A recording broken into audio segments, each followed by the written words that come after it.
معجزہ سنیے امام رضا کا۔ مومن کہتا ہے کہ ہم پیدل جاتے تھے نیشاپور تک اپنے گاؤں سے، اور پھر نیشاپور سے ہم جاتے تھے مشہد الرضا امام رضا کی زیارت کے لیے۔ کہتے ہیں جب میں نیشاپور پہنچا، تھکے ہوئے تھے، ہم ایک جگہ بیٹھ گئے تو ایک نابینا بوڑھا بیٹھا ہوا تھا۔ اس بوڑھے نے کہا کہاں جا رہے ہو؟ ہم نے کہا مشہد الرضا۔ کہنے لگا کہ میں ہر سال امام رضا کی زیارت کو جاتا تھا، لیکن چند سالوں سے نابینا ہو گیا، اب آنکھوں میں طاقت نہیں، نہ کوئی بیٹا ہے نہ کوئی اولاد ہے، بس اس راستے پہ آ کے بیٹھ جاتا ہوں، مولا کی زیارت کو تو نہیں جا سکتا لیکن حسرت پوری کرتا ہوں امام کے زائروں سے باتیں کر کر کے۔ کہ ایک کام میرا کر دینا۔ کیا کروں؟ کہ اگر یاد رہے بس یہ کام میرے لیے کرنا۔ کیا؟ کہ جب مشہد جاؤ تو حرم کی زمین سے تھوڑی مٹی میرے لیے لانا، تاکہ میں آنکھوں کو لگاؤں اور خدا مجھے کیا دے؟ شفا دے۔ اس نے کہا ٹھیک ہے۔ یہ جماع کہتا ہے میں مشہد گیا، امام رضا کی زیارت کی، دوستوں کے ساتھ قافلے کے ساتھ گھل مل گئے، واپسی نیشاپور پہنچا، اچانک میری نگاہ اس بوڑھے پہ پڑی، مجھے یاد آیا میں تو مٹی لانا بھول گیا، اب کیا کروں؟ تو میں نے کہا بوڑھے کو یاد نہیں ہوگا۔ جیسے میں بیٹھا اس کے کنارے پہ، میں نے کہا نہ سلام کروں گا نہ دعا کروں گا، بس دور جا کے بیٹھا اور اپنے دوستوں سے باتیں کرنے لگا۔ جب بات کر رہا تھا تو میری آواز بوڑھے کے کانوں تک پہنچی۔ اس نے کہا جماع تو وہی نہیں ہے جسے میں نے کئی دن پہلے کہا تھا کہ امام رضا کے حرم کی مٹی لانا۔ تو میں نے کہا اس نے تو پہچان لیا میں کون ہوں، اب کیا کروں؟ کہتا میں نے کہا بوڑھا ہے، اس کے دل کو توڑوں نہیں، اتنی امید سے ابھی تک انتظار میں ہے کہ مشہد کی مٹی لاؤں گا۔ میں نے کہا ہاں بوڑھے مٹی لایا ہوں، تھوڑی دیر ٹھہرو ابھی لا رہا ہوں۔ کہتا میں حجرے سے باہر نکلا، نیشاپور کے روڈ کے کنارے سے ایک مٹی اٹھائی، جیب میں ڈالی، سیدھا بوڑھے کے پاس گیا، کہا لائے ہو میرے مولا کی مٹی؟ کہاں لائے ہو؟ میں نے کہا بوڑھا ہے دیکھ کے خوش ہو جائے گا۔ میں نے روڈ کے کنارے سے اٹھائی ہوئی مٹی کو بوڑھے کے ہاتھ میں دیا۔ کہتا جیسے مٹی ملی وہ چومنے لگا، آنکھوں سے آنسو جاری ہوئے، ان آنسوؤں کو اس نے مٹی پہ ملا، ملنے کے بعد اس گیلی مٹی کو کبھی دائیں آنکھ پہ لگائے کبھی بائیں آنکھ پہ لگائے، اور کہنے لگا آنکھوں تجھے شفا کیسے نہیں ملے گی، یہ میرے رضا کی مٹی ہے، یہ امام رضا کی مٹی۔ اب کہتا میں شرمندہ ہو رہا ہوں، اس بوڑھے کو کیسے بتاؤں یہ نیشاپور کے روڈ کے کنارے کی مٹی ہے، یہ مشہد مقدس کی مٹی نہیں، کہ بس آنکھوں پہ مٹی کا لگنا تھا اور اس کی بینائی کا واپس آنا تھا۔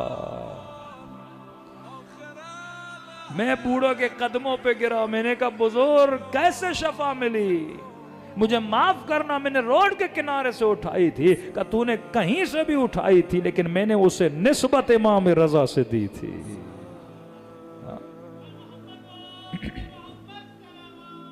اللہم صلی علی محمد، میں نے اسے یا علی، میں نے نسبت اسے امام رضا سے دی تھی۔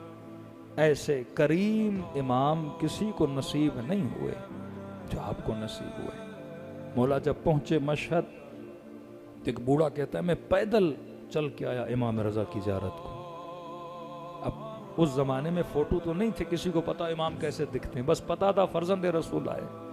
کہتا ہے صبح سویرے مشہد پہنچا، نماز ادا کی، میں نے کہا اب امام سے ملنے جاؤں گا، لیکن جانے سے پہلے ذرا نہا لوں، سفید جامہ سفید کپڑے پہنوں، طہارت کے ساتھ امام کے پاس جاؤں۔ کہتا سیدھا حمام گیا نہانے کے لیے۔ جیسے حمام پہنچا، بہت کم لوگ تھے، اور میں نہانے لگا، اپنا سر دھویا، بازو دھوئے، ٹانگیں دھوئیں، پورا بدن دھویا، لیکن کہتا میرا بوڑھا تھا، میرا ہاتھ میری پیٹھ پہ نہیں پہنچتا تھا۔ اب میں نے کہا پیٹھ پہ میل ہوگی، اتنا سفر کر کے اب میلا ہو کے کیسے جاؤں امام رضا کے پاس؟ روح کو پاک کیا، بدن بھی تو صاف ہو۔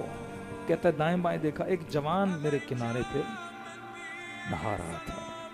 میں نے کہا جماع اگر زحمت نہ ہو میرے پیٹھ پہ ذرا ہاتھ مارو، کیونکہ میں آج اس سے ملنے آیا ہوں جس سے میں اتنا پیار کرتا ہوں کہ میں آپ کو بتا نہیں سکتا، اپنے محبوب و معشوق سے ملنے آیا ہوں۔ اس نے کہا ٹھیک ہے، کہ میری پیٹھ کو صاف کر۔ جیسے جیسے دن ہونے لگا، جو بندہ حمام کے اندر آتا تھا وہ اس جوان کو جھک کے سلام کرتا تھا۔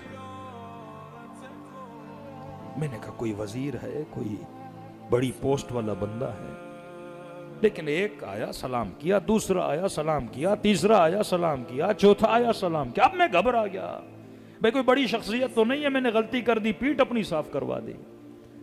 تو ساتھ میں جو بندہ نہا رہا تھا، میں نے کہا یہ کون ہے جو میری پیٹھ کو صاف کر رہا ہے؟ تو کہا بڑا خوش نصیب ہے،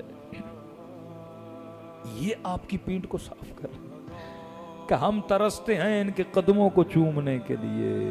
کہ بتا تو صحیح کون ہے؟ کہ بوڑھے یہ وقت کا امام علی ابن موسیٰ رضا ہے۔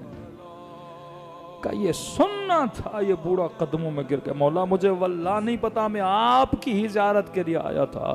راوی کہتا امام رضا نے اسے کاندھے سے پکڑ کے بٹھایا، کہا اے بوڑھے، جب تو اتنا سفر پیدل چل کے آ سکتا ہے تو کیا ہم اپنے شیعہ کی پیٹھ کو بھی صاف نہیں کر سکتے؟ کون کرتا ہے اتنا عشق اپنے چاہنے والوں سے؟ آغا اصفہانی جب بیٹے کے خواب میں آئے تو فرمایا بابا اگر دنیا میں ایک دن پلٹایا جائے کون سا کام کرو گے؟ ایک دن ملے تو عرض کی بیٹا ایک دن اگر پلٹایا جائے میں حضرت امام رضا کی زیارت کو جاؤں گا۔ کہ بابا وہ کیوں؟ کہ تجھے نہیں پتا لذت زیارت رضا